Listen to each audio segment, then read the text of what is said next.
Which of the following elements are essential components of requirement traceability matrix?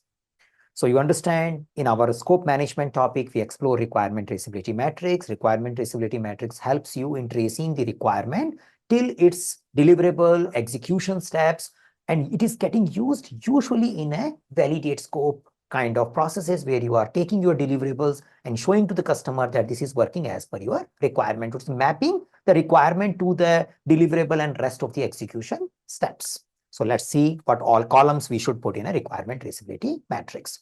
Requirement ID expected to be there. So you need to start with identification of requirement and then tracking of the requirement. So there are two types of column you can expect in the RTM.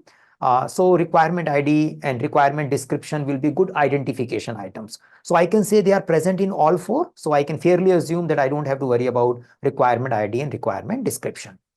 Priority. So along with identification information, you can have a priority for requirement also. There is a possibility. High priority, low priority requirements can be there. Resource assigned, option A. Resource assigned is less likely to be present in requirement traceability matrix. It is not about project schedule. It is not about WBS. It may be there in WBS or schedule, but not in RTM mapping sheet. So I can ignore option A because of resource assigned. First three were looking good, but the fourth one made me drop that option. Option B, requirement ID, description, deliverable, test cases. So all looks good. Yeah, description, requirement ID anyway there. Deliverables are expected to be there. We can have a WBS elements also.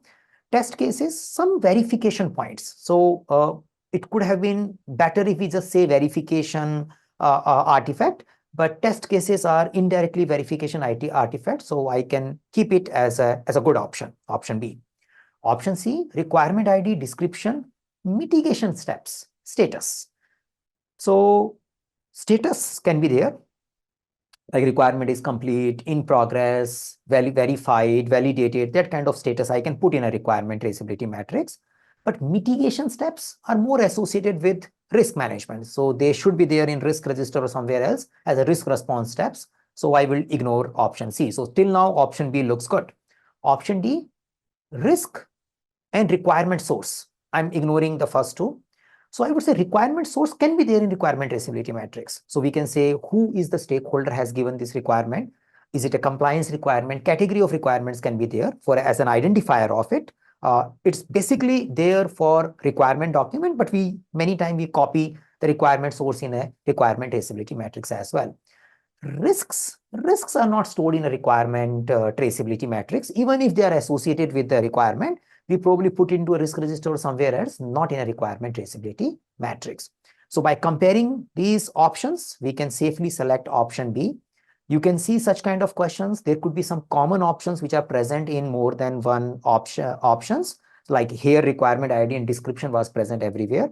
Now, once you have it, you basically manage your time and focus on remaining two and probably find out by comparing and eliminating which one is the better option for this kind of questions.